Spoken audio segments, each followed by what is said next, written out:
देख रहे हैं पर्वत जैन डिजिटल, आपके साथ मैं हूं मीनाक्षी साहब।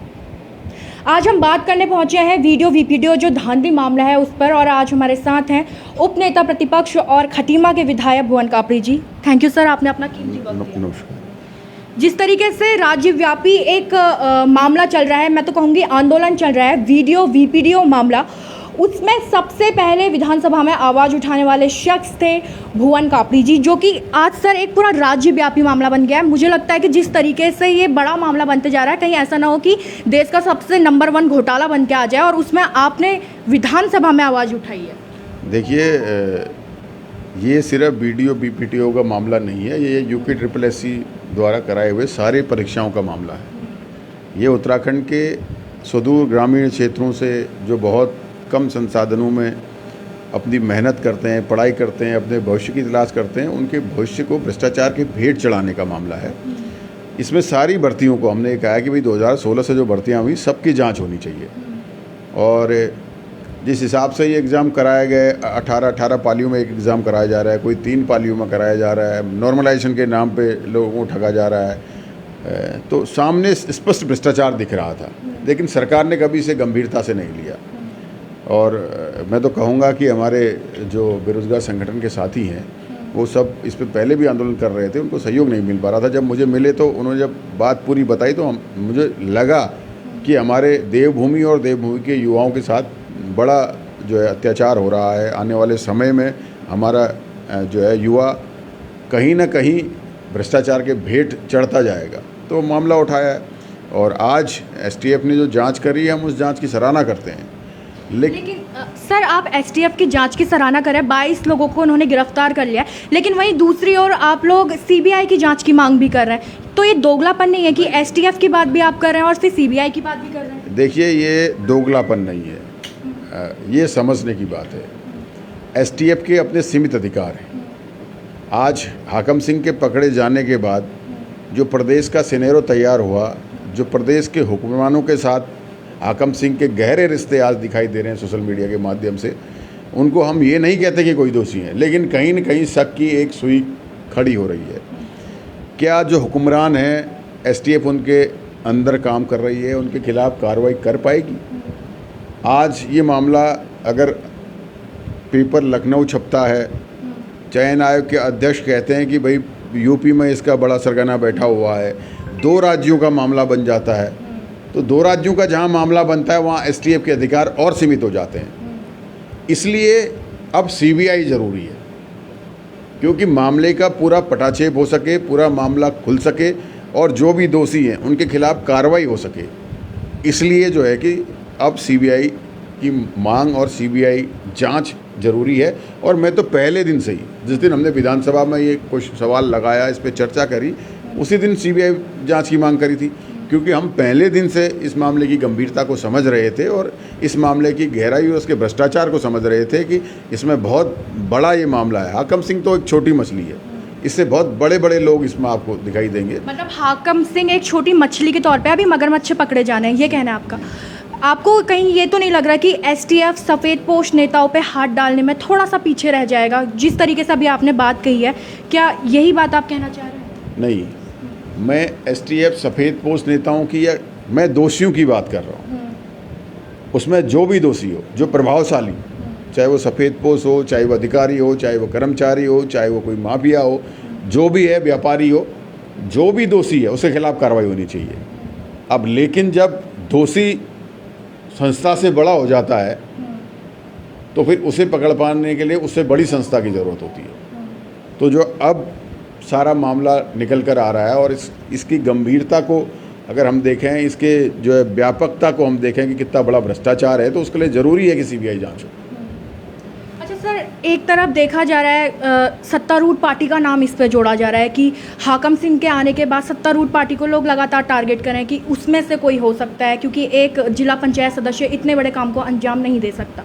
वहीं अब विपक्ष को भी घेरे में लिया जा रहा है, कहीं ना कहीं कांग्रेस का नाम भी सामने आते दिख रहा है कि हो सकता है कि कांग्रेस के भी कई सारे लोग इसमें मिले हुए हैं, मिली भगत है। सोशल मीडिया पे कुछ ऐसा चल रहा है? देखिए, सोशल मीडिया में क्या चल रहा है, और आज तो सब आज़ादी है, कोई भी जिसके विचार जो आ रहे हैं वो लिख रहा है। हाकम सिंह पे गंभीरता इसलिए है जब पहली भर्ती में मंगलौर थाने पर उसके नाम पे मुकदमा दर्ज होता है, भर्ती घोटाले में संलिप्तता पाई जाती है और उसके बाद भी भाजपा टिकट देती है, अपने साथ घुमा रही है।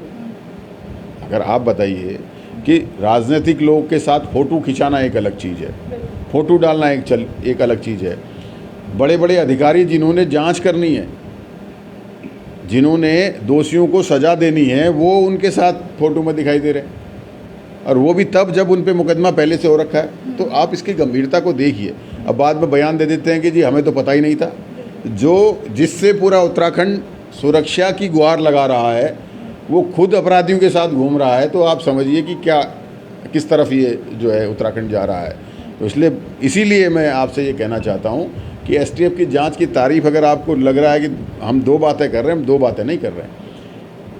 किसी की कार्य की एक सीमा होती है, एक अधिकार होते हैं। अब जो ये मामला सामने आ रहा है तो एसटीएफ के अधिकार क्षेत्र से बाहर जा रहा है, इसलिए जो है केंद्रीय जांच एजेंसी सीबीआई की हम मांग कर रहे हैं। और हम तो पहले दिन से इसकी गंभीरता को जानते थे, इसलिए पहले दिन से सीबीआई की जांच की मांग कर रहे थे, आज भी कर रहे हैं।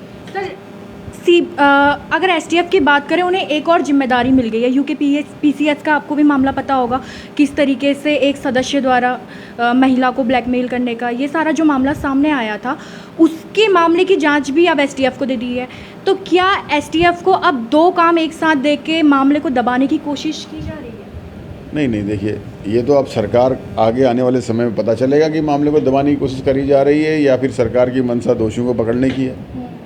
क्योंकि एसटीएफ कोई ऐसा नहीं कि एसटीएफ में 4 आदमी 6 आदमी है। एसटीएफ अपने आप में एक बड़ी संस्था है। दो काम है तो उनमें काम करने के लिए उनके पास लोग हैं, उससे दोनों जांचों में कोई प्रभाव नहीं पड़ना।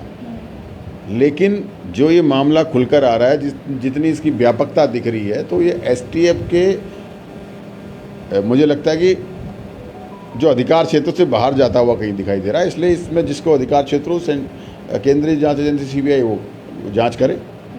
अगर सरकार की मंशा दोषियों को जेल भेजने की है तो सीबीआई की जांच करानी चाहिए। क्या कांग्रेस जो बेरोजगार लोग हैं, जो इससे पीड़ित लोग हैं, क्योंकि 2 दल अब उत्तराखंड में बढ़ चुके हैं। एक जो छात्रों का दल है, उनका कहना है हमने मेहनत की थी, अगर ये पेपर रद्द हो जाता है तो उससे हमें बड़ा नुकसान होगा। दूसरा दल वो है जो कह रहा है कि सबके सब मिले भगत हैं, न जाने कितने लोग इसकी चपेट में आए हैं, कितने लोगों को क्वेश्चंस के आंसर बटे हैं, क्या कुछ हुआ है, तो इसलिए पेपर रद्द होना चाहिए। 2 गुट बन चुके हैं, तो उसमें कांग्रेस किसके साथ है? देखिए, कांग्रेस पहले दिन से स्पष्ट है मेहनती छात्रों के साथ है। हमारी लड़ाई यही है कि एक छात्र पढ़ रहा है, मेहनत कर रहा है, दिन रात लगा हुआ है, और एक भ्रष्टाचारी आकर उसकी उस मेहनत को भ्रष्टाचार के भेंट चढ़ा दे रहा है पैसे देकर। सीबीआई जांच होगी तो दूध का दूध पानी का पानी होगा। जो दोषी है वो जेल जाएगा, जो योग्य है उसे स्थान मिलेगा। सीबीआई जांच में गंभीरता को देखते हुए सबके साथ न्याय होगा। अब हम जो छात्र मेहनती है, वो मैं आपके माध्यम से कहना चाह रहा हूँ, हम मेहनती छात्रों की लड़ाई ही मेहनती छात्रों के लिए शुरुआत हुई है कि जो मेहनत करते हैं वो भ्रष्टाचार के भेंट चढ़ जाते हैं। हम लड़ाई मेहनती छात्रों के लड़ रहे हैं, मेहनती छात्रों के साथ हैं। बहुत अच्छी बात यहाँ पर कापड़ी साहब ने की है कि मेहनती छात्रों की ये लड़ाई है। सर, मेहनती छात्र अपनी मेहनत तो कर रहा है, लेकिन भरोसा किस पे करे? कैसे भरोसा उस पर अब कोई परीक्षा देने से पहले आ पाएगा कि ये परीक्षा रद्द ना हो जाए या ये परीक्षा फिर किसी धांधली की भेंट ना चढ़ जाए? एक मेहनत करता हुआ बच्चा कैसे इस चीज़ को डिसाइड कर पाएगा? देखिए, ये तो सरकार की जिम्मेदारी है।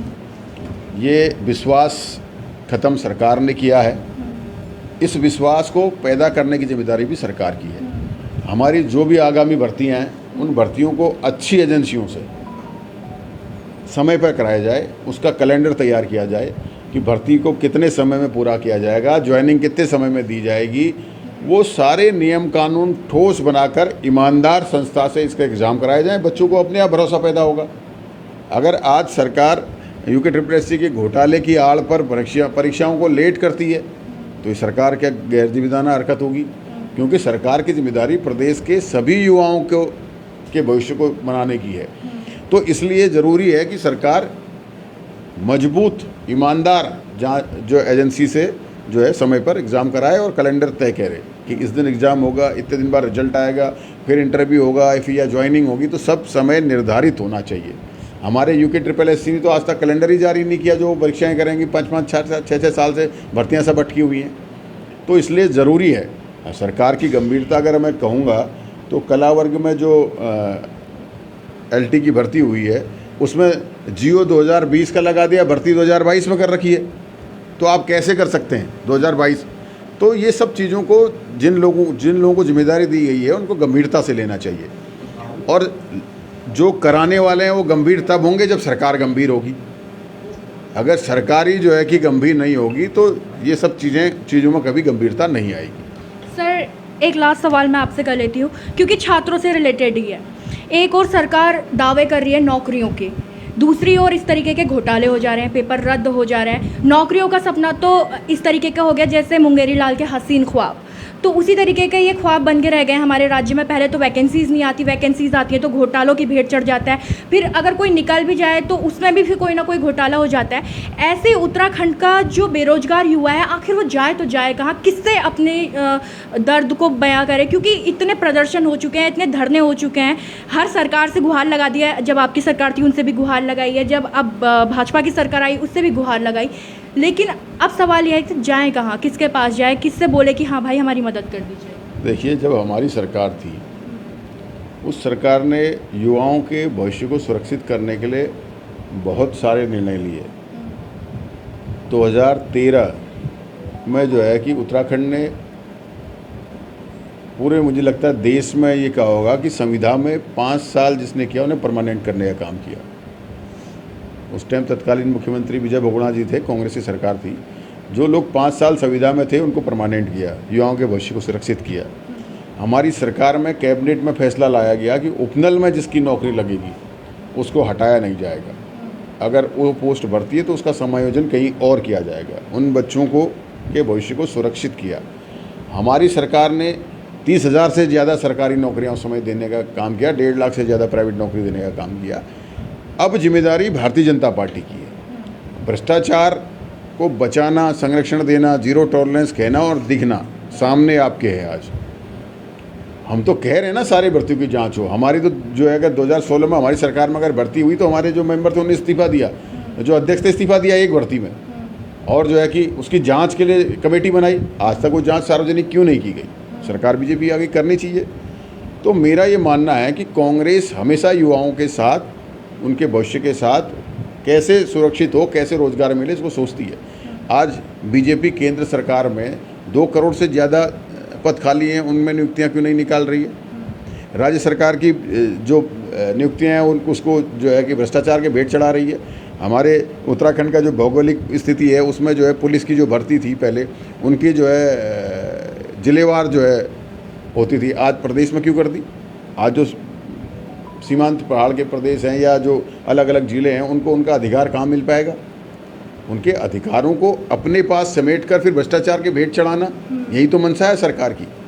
अगर सरकार युवाओं के प्रति ईमानदार है तो CBI जांच कराए, और जो भर्तियां हो रही हैं उनको समय पर और एजेंसियों से कराए, और जो दोषी हैं उनके इस्तीफे को अगर सरकार माने कि उनको सज़ा मिल गई या उनको हटा दिया, उनको सज़ा मिल गई, जब तक उनकी आय से अधिक जो संपत्ति है उसकी जाँच न हो और उनको जेल के पीछे न भेजा जाए, अगर वो सब दोषी हैं, अगर किसी को जिम्मेदारी मिली है कि भैया आप ये एग्ज़ाम कराएंगे, पारदर्शिता से कराएंगे, और एग्ज़ाम में गड़बड़ी होती है, वो कहें कि मुझे गड़बड़ी हो गई मैंने इस्तीफा दे दिया, तो पहले वो दोषी है। पेपर लीक कैसे हुआ? पेपर की गोपनीयता रखने की जिम्मेदारी अध्यक्ष, सचिव और आपके विभाग की है।